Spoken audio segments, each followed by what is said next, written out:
Stellar Transformations, episode 108. Untuk melihat video selengkapnya, sahabat bisa kunjungi playlist yang telah disediakan. Yuk mari, kita berimajinasi bersama dan masuk ke alur ceritanya.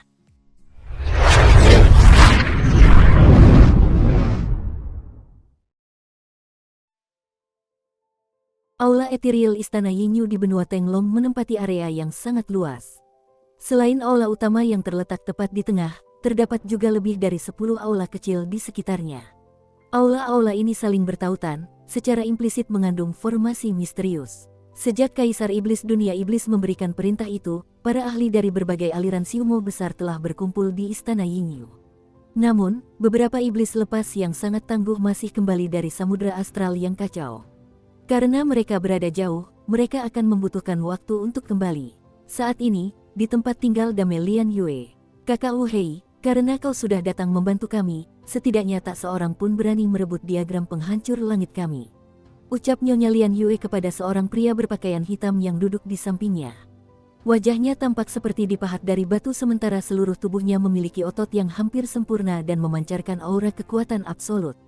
Inilah Wu Hei, seorang iblis lepas yang mandiri dan seorang raksasa di jalur iblis. Tenanglah, adik junior Lian Yue. Tak seorang pun bisa datang dan merebut diagram penghancur langit ini, bahkan dalam mimpi sekalipun. Benar, bukankah kau bilang sebentar lagi, pembawa berita dari dunia iblis akan? Wu Hei tampak sangat peduli dengan masalah ini. Ya, Nyonya Lian Yue mengangguk dan berkata, Kakak Wu Hei, aku bahkan tidak memberitahu bawahanku tentang masalah ini. Alam Ni yang ini memiliki implikasi serius. Bukan hanya para ahli Kaisar Iblis, bahkan berbagai ahli kelas Kaisar dari dunia abadi dan dunia iblis juga berusaha mendapatkannya. Karena itu, mengandalkan kami saja tidak akan cukup. Sebentar lagi, utusan dunia iblis akan melewati penghalang spasial untuk datang ke dunia fana. Wu Hei mengangguk pelan dengan mata berbinar. Nyonya Lian Yue berkata dengan ragu, Kakak Wu Hei, ada sesuatu yang tidak tahu harus kutanyakan padamu. Silakan bertanya padaku, kata Wu Hei dengan sangat murah hati. Nyonya Lian Yue berkata dengan lantang, keraguan di hatinya, Kakak Wu Hei, aku perhatikan kau sangat memikirkan turunnya utusan dunia iblis ke dunia fana. Aku ingin tahu apa alasan di balik ini. Wu Hei tersenyum. Haha, adik junior Lian Yue, aku tidak akan menjawab pertanyaan ini untuk saat ini. Izinkan aku bertanya, bukankah Wu Kongsui itu juga setuju untuk datang dan membantumu kali ini? Tanyanya, ya, bagaimana kau tahu? Nyonya Lian Yue terheran-heran. Wu Hei baru saja tiba di aula Ethereal, dan dia masih belum sempat menceritakan masalah ini kepadanya. Haha, aku tentu tahu, karena aku dan Wu Kongsui datang untuk membantumu karena satu alasan, kata Wu Hei sambil tertawa dengan cara yang misterius. Dame Lian Yue terkejut, baik Wu Hei maupun Wu Kongsui adalah iblis lepas yang independen. Bahkan ketika utusan dunia iblis memberi perintah, mereka tidak harus mematuhinya. Namun, mereka telah memilih untuk datang ke sini. Dame Lian Yue selalu ragu tentang hal ini. Sekarang tampaknya mereka melakukannya karena satu alasan yang sama. Kita tidak usah bahas rahasia ini dulu, tapi aku bisa kasih tahu rahasia lain sebagai kompensasinya, kata Wu Hei serius pada Dame Lian Yue. Memberitahunya rahasia lain sebagai kompensasi. Dame Lian Yue mendengarkan dengan penuh perhatian tanpa penundaan. Biar ku beritahu sesuatu, adik junior Lian Yue.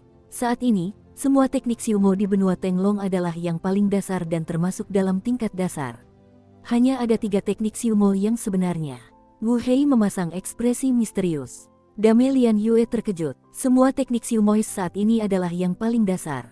Apa maksudmu, Kak Wu Hei? Ia terkejut. Wu Hei berkata dengan senyum acuh tak acuh, sekarang kau sudah menjadi iblis lepas tingkat ke-11. Kau juga akan tahu ini saat kau naik ke dunia iblis.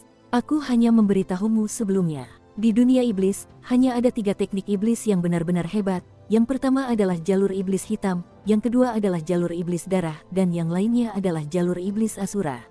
Aku berlatih yang pertama, Wu Kongsui yang kedua, dan master kedua dan ketiga dari Pulau Peng Iblis yang ketiga. Nyonya Lian Yue terkejut. Untuk beberapa saat, ia terdiam. Ternyata, semua Siumoa di benua Tenglong mempraktikkan teknik paling dasar dan bukan 3 teknik Siumo yang paling hebat. Pantas saja, gumam Nyonya Lian Yue. Kakak Wu Hei, pantas saja kau, Wu Kongsui, dan master kedua dan ketiga Pulau Peng Iblis begitu kuat, jauh lebih kuat daripada para ahli lain di levelmu. Wu Hei, Wukong Sui dan dua iblis Asura dari Pulau Devil Peng semuanya adalah raksasa dari jalur iblis. Banyak orang yang bertanya-tanya mengapa setan lepas yang lain pada level mereka tidak begitu menakutkan dan mengapa beberapa orang ini begitu tangguh, jauh lebih tangguh daripada para ahli lain pada level mereka. Baru sekarang Dame Lian Yue tahu bahwa ternyata Wu Hei, Wukong Sui dan orang-orang seperti mereka mempraktikkan 3 teknik paling tangguh di jalur iblis. Baik aku maupun Wukong Sui yang memilih datang ke sini ada hubungannya dengan berlatih teknik-teknik ini juga. Haha, sudah waktunya aku berhenti bicara. Kalau aku terus bicara, aku tak akan punya rahasia lagi, haha, kata Wu Hei sambil tertawa terbahak-bahak. Dame Lian Yue berdiri dan berkata sambil tersenyum, aku sudah tak bisa berhenti bersyukur kau sudah memberitahuku sebanyak ini, Kak Wu Hei. Bagaimana mungkin aku terus serakah? Karena aula Lian Yue ku ini cukup besar, kau tinggal di ruang barat saja, ya. Wu Hei menganggukkan kepalanya. Nyonya Lian Yue juga tak punya pilihan selain meminta Wu Hei untuk tinggal di sini bersamanya. Lagi pula, diagram penghancur langit ada di aula Lian Yue ini, jadi pertahanan tempat ini harus mencapai tingkat tertinggi. Selama beberapa hari terakhir, Nyonya Lian Yue selalu gelisah, khawatir para Siuxianis atau klan naga akan datang untuk merebut harta karun itu. Sekarang setelah Wu Hei tiba, ia pun sedikit lebih tenang karena Wu Hei sangat kuat. 3 siluet perlahan turun dari langit. Area di sekitar mereka tertutup kabut samar. Jelas mereka sedang menggunakan semacam mantra penyamaran. Pendeta Lan Bing, saudara junior, situasinya agak buruk bagi kita. Wu Hei itu telah datang. Pendeta Ming Liang sedikit mengerutkan kening dan berkata menggunakan indera keabadiannya pada saat yang sama. Sebagai makhluk abadi yang lepas dari kesusahan ke-12, dengan sapuan indera keabadiannya, dia segera menemukan kemunculan Wu Hei yang sekarang menjadi variabel dalam persamaan. Begitu pendeta Lan Bing dan pendeta Ming San mendengar itu, wajah mereka berubah warna. Wu Hei hanyalah seorang iblis lepas ke-11, tetapi ia bukan iblis lepas ke-11 biasa. Untungnya, pendeta Ming Liang juga memiliki keahlian khusus. Aku punya peluang 50-50 untuk menang melawan Wukong Sui, jadi aku sangat yakin bisa mengalahkan Wu Hei ini. Tapi kalau dia mau kabur, aku juga akan kesulitan menghentikannya. Baiklah, begini saja. Saudara junior, pendeta Lan Bing, aku harus mengandalkan kalian berdua untuk menahan Wu Hei ini agar aku bisa membunuh Lian Yue sekaligus. Pendeta Ming Liang mempercayakan tugas ini kepada rekan-rekannya dengan serius, aku tidak meminta kalian melakukan sesuatu yang berarti kepada Wu Hei. Aku hanya perlu kalian menahannya agar dia tidak bisa datang dan menghalangiku. Apakah kalian yakin bisa melakukan ini? Ia menatap kedua orang lainnya, menunggu jawaban mereka. Ming San berkata sambil tersenyum, jangan khawatir, kakak senior. Meskipun Wu Hei begitu tangguh, bahkan jika pendeta Lan Bing dan aku bergabung, kami belum tentu bisa menandinginya. Kami masih yakin bisa mengalahkannya. Pendeta Ming San dan pendeta Lan Bing memiliki hubungan yang sangat baik. Keduanya sering bekerja sama di Samudra Astral yang kacau, sehingga mereka telah mengembangkan serangkaian trik yang dapat mereka gunakan bersama. Bagus sekali, pertarungan ini harus dimenangkan dengan cepat. Formasi ilusi di sekitar aula ethereal ini tidak tangguh. Dengan kekuatan kita bisa menerobosnya dengan sangat mudah, tetapi beberapa iblis lepas berdiam di aula-aula kecil yang terlihat di mana-mana di dalam aula ethereal dan yang terlemah di antara mereka adalah iblis lepas tribulasi ke-8. Oleh karena itu, jika kita tidak berhasil di awal, iblis lepas tribulasi ke-8 dan ke-9 itu akan mengepung kita, membuat kita semakin sulit untuk berhasil. Pendeta Ming Liang memberitahu dua lainnya poin-poin utama. Mereka harus memenangkan pertarungan dengan cepat. Jika mereka terkunci dalam jalan buntu, para Siumoa akan memiliki keuntungan atas mereka karena ini adalah markas para Siumoa. Pendeta Ming San dan pendeta Lan Bing menganggukkan kepala. Baiklah, ayo pergi. Seketika, 3 sinar cahaya menembus formasi ilusi di sekitar aula ethereal dalam sekejap mata, lalu melayang perlahan ke aula Lian Yue bagaikan gumpalan asap biru. Di dalam aula Lian Yue, Nyonya Lian Yue tinggal di ruang timur dan Wu Hei di ruang barat. Pendeta Ming Liang bergegas menuju ruang timur, sementara pendeta Ming San dan pendeta Lan Bing berdiri di luar pintu ruang barat, memegang pedang abadi di tangan mereka, tanpa mengambil inisiatif dan menyerang sama sekali. Dame Lian Yue, yang sedang duduk bersila di tempat tidur, tiba-tiba membuka matanya, sebuah kipas bulu ungu muncul di tangannya. Cahaya ungu kemudian menyebar dari satu sisi kipas ke sisi lainnya. Dia melihat titik cahaya yang menembaki dirinya dengan sangat cepat. Ming Liang, wajah Nyonya Lian Yue berubah drastis. Ia tak hanya melihat titik cahaya mengerikan itu, tetapi juga tatapan dingin di mata pendeta Ming Liang. Langsung, ledakan, tanah bergetar dan gunung bergoyang. Aula Lian Yue tiba-tiba hancur dalam sekejap. Ledakan ini terjadi tak lain di ruang timur, tempat Dame Lian Yue dan pendeta Ming Liang bertarung. Dari saat pendeta Ming Liang memasuki ruang timur hingga ledakan, hanya ada waktu sekejap mata. Enyahlah, raungan dahsyat terdengar dari ruang barat. Seorang pria berotot besar dengan tinggi 5 hingga 6 meter dan seluruh tubuhnya diselimuti gas hitam melayang ke angkasa. Tangannya memegang tinggi-tinggi sebuah kapak besar berwarna hitam. Ini tidak lain adalah Wu Hei setelah sepenuhnya mengaktifkan jalan iblis hitamnya. Kekuatannya tak tertahankan. Pendeta Lan Bing dan pendeta Ming San pada dasarnya tidak berani melawannya secara langsung. Ngomong-ngomong, di mana lukisan tintanya? Pendeta Ming Liang bertanya melalui indera keabadiannya sambil memegang Yuan Ying. Yuan Ying ini milik Dame Lian Yue. Sekarang kekuatannya telah berkurang drastis, sehingga Yuan Yingnya tampak agak kering. Ada juga ketakutan di mata Yuan Yingnya. Apakah dunia iblis layak untuk mati? Jika kau mengatakannya, aku pasti tidak akan membunuhmu. Jika tidak, kau pasti akan mati. Dan ketika kau mati, semuanya akan sia-sia. Pendeta Ming Liang masih tampak acuh tak acuh, tetapi apa yang ia katakan dengan indera abadinya terdengar sangat kejam. Dia sudah tahu bahwa lukisan tinta itu pasti tidak ada di tubuh Dame Lian Yue karena setelah dia menangkapnya, energi unsur abadi miliknya telah mengalir ke seluruh Yuan Ying wanita itu. Bahkan kematian pun tidak bisa membuatku mengatakannya. Dame Lian Yue tersenyum. Bagaimana mungkin dia membawa diagram penghancur langit di tubuhnya? Dia yakin bahwa meskipun pendeta Ming Liang membunuh banyak ahli, dia tidak akan menemukan diagram itu.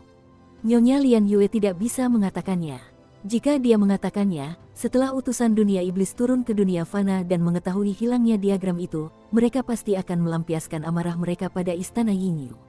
Lagi pula, bahkan jika dia mengatakannya dan selamat sekarang, utusan dunia iblis akan membunuhnya nanti. Kalau dia tidak berkata apa-apa dan mati sekarang, nanti istana Yingyu malah akan diberi hadiah oleh bentara dunia iblis. Kau tidak mau mengatakannya, baiklah.